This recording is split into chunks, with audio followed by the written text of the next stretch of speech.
ಹಲವು ವರ್ಷಗಳ ಕಾಲ ಶೈಕ್ಷಣಿಕ ಕ್ಷೇತ್ರದಲ್ಲಿ ಸೇವೆ ಸಲ್ಲಿಸಿ ವಯೋನಿವೃತ್ತಿ ಹೊಂದಿದ ಶ್ರೀಮತಿ ಹೇಮಲತಾ ಎಂ ಪತ್ತರ್ ಅವರಿಗೆ ಶಾಲಾ ಆಡಳಿತ ಮಂಡಳಿ ಹಾಗೂ ಹಿತೈಷಿಗಳು ಆತ್ಮೀಯವಾಗಿ ಸನ್ಮಾನಿಸಿ ಗೌರವಿಸಿದರು.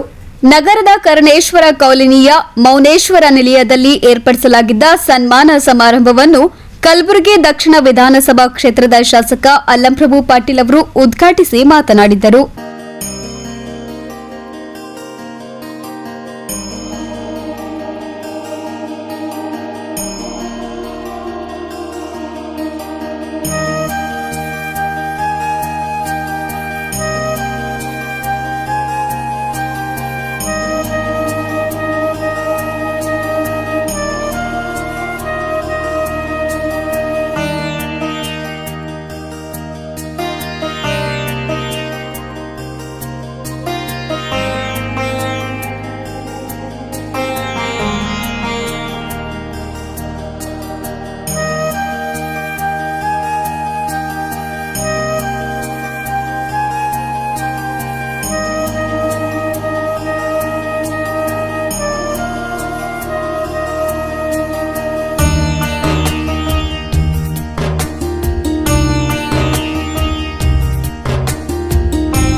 ಒಳ್ಳೆ ವಿಶೇಷವಾಗಿರ್ತಕ್ಕಂಥ ಕಾರ್ಯಕ್ರಮ, ಅಭಿಮಾನ ಪೂರ್ವಕವಾಗಿರ್ತಕ್ಕಂಥ ಕಾರ್ಯಕ್ರಮ.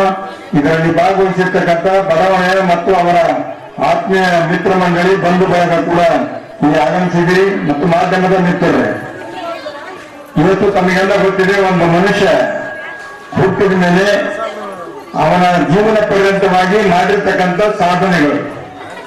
ಇದು ನಮ್ಮ ಶ್ರೀಮತಿ ಹೇಮಲತಾ ಅವರು ಈ ಸರ್ಕಾರಿ ಸೇವೆಯಲ್ಲಿ ಸೇರಿಕೊಂಡಾಗಿನಿಂದ ಒಂದು ಶಾಲಾ ಮುಖ್ಯೋಪಾಧ್ಯಾಯರಾಗಿ ಒಳ್ಳೆ ಕೆಲಸ ಮಾಡಿರ್ತಕ್ಕಂಥ ಇವತ್ತು ಅದರಿಂದ ನಿವೃತ್ತವಾಗಿದ್ದಾರೆ. ನಾನೆಲ್ಲ ಯಾಕೆ ಸನ್ಮಾನ ಮಾಡ್ತೇನೆ ಅಂದ್ರೆ, ಅವರ ಜೀವನ ಪರ್ಯಂತರವಾಗಿ ಆ ಕಾಯಕದಲ್ಲಿ ನಿಷ್ಠೆಯಿಂದ ಪ್ರಾಮಾಣಿಕೆಯಿಂದ ಕೆಲಸ ಮಾಡಿ ನಮ್ಮ ಮುದ್ದು ಮಕ್ಕಳಿಗೆ ಒಳ್ಳೆಯ ರೀತಿಯಿಂದ ವಿದ್ಯಾದಾನ ಮಾಡಿದ ಫಲವಾಗಿ ಇವತ್ತು ಎಷ್ಟೋ ಜನ ವಿದ್ಯಾರ್ಥಿಗಳು ಅವ್ರ ಕೈಯಿಂದ ಕಲಿತಿರ್ತಕ್ಕಂಥವ್ರು ಒಳ್ಳೆ ಒಳ್ಳೆ ಪೋಸ್ಟ್ ನಲ್ಲಿ ಹೋಗಿರ್ತಾರೆ. ಅವರು ಅವರ ಆತ್ಮಕ್ಕೆ ಒಂದು ಸಂತೋಷ, ನಾನು ಕಲಿಸಿದ ಮಕ್ಕಳು ಇವತ್ತು ಹೆಮ್ಮರವಾಗಿ ಬೆಳೆದು ಬೇರೆ ಬೇರೆ ಕೆಲಸದಲ್ಲಿ ಹೋಗಿದ್ದಾರೆ ಅಂತ ಹೇಳಿ. ಮನುಷ್ಯನಿಗೆ ಜೀವನದಲ್ಲಿ ಇದಕ್ಕಿಂತ ಹೆಚ್ಚಿನ ಆನಂದ ಯಾವುದು ಸಿಗೋದಿಲ್ಲ. ಯಾಕಂದ್ರೆ ಕೂತಾರವರು ನಾವು ಸುಮಾರು 30 ವರ್ಷದಿಂದ 3 ಪಟ್ಟಗಳೇ ಬಹಳ ಸಣ್ಣ ಚಿಕ್ಕ ವಯಸ್ಸಿಂದ ಎಲ್ಲರೂ ಕಲಿತೇ ಇರ್ತಕ್ಕಂಥವ್ರು ನಾವು. ನಾನು ಬಹಳಷ್ಟು ಅವ್ರ ಮನೆ ಕೂಡ ಬಂದಿದ್ದೇನೆ. ಅವ್ರು ನೋಡಿ ಎಂಥದ್ದು, ಮನುಷ್ಯನಿಗೆ ಜೀವನದಲ್ಲಿ ಒಳ್ಳೆ ಮನುಷ್ಯರ ಆಗ್ಬೇಕಾದ್ರೆ 4 ಭಾಗ್ಯಗಳು ಮುಖ್ಯ. ಒಂದು ಆರೋಗ್ಯ ಭಾಗ್ಯ, ಓದೋರಿಗೆ ಹುಡುಗ ಸಣ್ಣ ಹುಡುಗ ಅನ್ನಂಗೆ ಆತ. ನಮ್ಮ ವಯಸ್ಸು 67, 68 ಇರ್ಬೇಕು. ಅವನು ನಾವಿಬ್ರು ಒಂದೇ ವಾರಿಗಿದ್ದೀವಿ. ಅಮ್ಮವರು ಕೂಡ ಇಬ್ಬರು ಆರೋಗ್ಯವಾಗಿದ್ದಾರೆ ಮತ್ತು ಸಂಪತ್ತು ಭಾಗ್ಯನೂ ಕೂಡ ಇದೆ. ಚೆನ್ನಾಗಿ ಏನಪ್ಪ ಅಂದ್ರೆ ಅಮ್ಮವ್ರ ನೌಕರಿಯಿಂದ ಸಂಪತ್ತು ಭಾಗ್ಯ ಅದನ್ನು ಕೂಡ ದೇವರು ಭಗವಂತ ಕೊಟ್ಟಿದ್ದಾರೆ. ಇನ್ನು ಮಕ್ಕಳ ಭಾಗ್ಯ, ಅವ್ರ ಮೂತಿನಂತ ಮಕ್ಕಳಿದೆ, ಕೆಲಸ ಮಾಡ್ತಾ ಇದ್ದಾರೆ, ಮಕ್ಕಳ ಭಾಗ್ಯ ಕೂಡ ಚೆನ್ನಾಗಿದೆ. ಬಳಿಕ ಮಾತನಾಡಿದ ಕಾಂಗ್ರೆಸ್ ಮುಖಂಡ ನೀಲಕಂಠರಾವ್ ಮುಲ್ಗೆ ಅವರು, ಶಿಕ್ಷಕರು ಮಕ್ಕಳ ಭವಿಷ್ಯ ರೂಪಿಸುವ ಶಿಲ್ಪಿಗಳಾಗಿದ್ದಾರೆ. ಹೇಮಲತಾ ಪತ್ತರ್ ಅವರು ಸಹ ಶಿಕ್ಷಕರಾಗಿ ಅನೇಕ ಮಕ್ಕಳ ಭವಿಷ್ಯವನ್ನ ರೂಪಿಸುವಲ್ಲಿ ಯಶಸ್ವಿಯಾಗಿದ್ದಾರೆ ಎಂದು ತಮ್ಮ ಅಭಿಪ್ರಾಯವನ್ನ ವ್ಯಕ್ತಪಡಿಸಿದ್ದಾರೆ.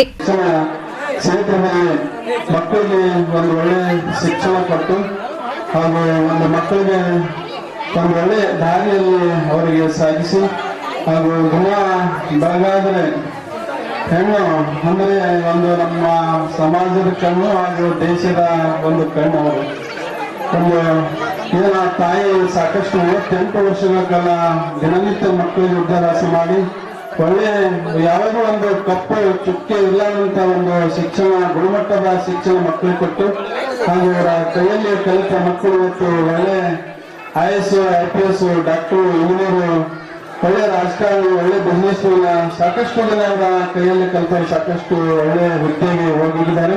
ಹಾಗೂ ಒಳ್ಳೆ ಉನ್ನತ ಶಿಕ್ಷಣ ಕೂಡ ಅವರ ಕೈಯಲ್ಲಿ ಕಲಿತಿದ್ದಾರೆ. ಹಾಗೂ ಅವರ ಜೀವನದಲ್ಲಿ 38 ವರ್ಷ ಸಾಕಷ್ಟು ದೊಡ್ಡ ಹಾದಿ, ದೊಡ್ಡ ಒಂದು ಹಾದಿಯಲ್ಲಿ ಸಾಗಿ ಅವರು ಎಲ್ಲರ ಜೊತೆಯಲ್ಲಿ ಒಳ್ಳೆಯವರಾಗಿ ಹಾಗೂ ಶಿಕ್ಷಣ ಇಲಾಖೆಯಲ್ಲೂ ಕೂಡ ಯಾವುದೇ ತಪ್ಪು ಚುಕ್ಕೆಯಿಂದ ಒಳ್ಳೆ ಒಂದು ಶಿಕ್ಷಣ ಕೊಟ್ಟು ಯಶಸ್ವಿ ಶಿಕ್ಷಕರಾಗಿ ಅವರು ಹೊರಹೊಮ್ಮಿದ್ದಾರೆ. ಹಾಗೂ ಅವರಿಗೆ ನಾನು ಧನ್ಯವಾದ ಹೇಳ್ತೇನೆ. ಇವತ್ತು ಮನೋಹರ್ ಪುದ್ದರ್ ಅವರು ಕೂಡ ಎಲ್ಲ ಸಮಾಜದವ್ರ ಜೊತೆಗೆ ಬೆರೆತು ಒಳ್ಳೆ ಎಲ್ಲ ಒಂದು ಕನ್ವೆನ್ಷನ್ ಕಾಲೇಜ್ ಮತ್ತು ಇಡೀ ಗುಲ್ಬರ್ಗ ಜನತೆಯ ಜೊತೆಗೆ ಎಲ್ಲಾ ಸಮಾಜದವ್ರ ಜೊತೆಗೆ ಒಳ್ಳೆ ಒಂದು ವಿನಯದಿಂದ ಅವರು ನಡೆದುಕೊಂಡು ಮನೋಹರ್ ಪುದ್ದರ್ ಅವರು ಕೂಡ ಸಾಕಷ್ಟು ಒಂದು ಹೆಸರು ಮಾಡಿಕೊಂಡಿದ್ದಾರೆ. ಸಮಾರಂಭದಲ್ಲಿ ಮುಖ್ಯ ಅತಿಥಿಗಳಾಗಿ ಹನುಮಾನ್ ದೇವಸ್ಥಾನದ ಅಧ್ಯಕ್ಷರಾದ ಎಂಬಿ ಅಂಗಡಿ, ನಂದಕುಮಾರ್ ಮಾಲಿ ಪಾಟೀಲ್, ಬಸವರಾಜ್ ಬೂದಿಹಾಳ್, ವಿಜಯ್ ಕುಮಾರ್, ಶಿವರಾಜ್ ಪಾಟೀಲ್, ಶ್ರೀಶೈಲಂ ಪಂಚಾಳ್, ದೇವೇಂದ್ರ ದೇಸಾಯಿ ಕಲ್ಲೂರ್, ಶಿವಾನಂದ್ ದ್ಯಾಮಗುಡಿ, ಅಮೃತ್ ಕೇಶವರಾವ್ ಸೇರಿದಂತೆ ಇತರರು ಭಾಗವಹಿಸಿದ್ದರು. Bureau report in Gulbarga news.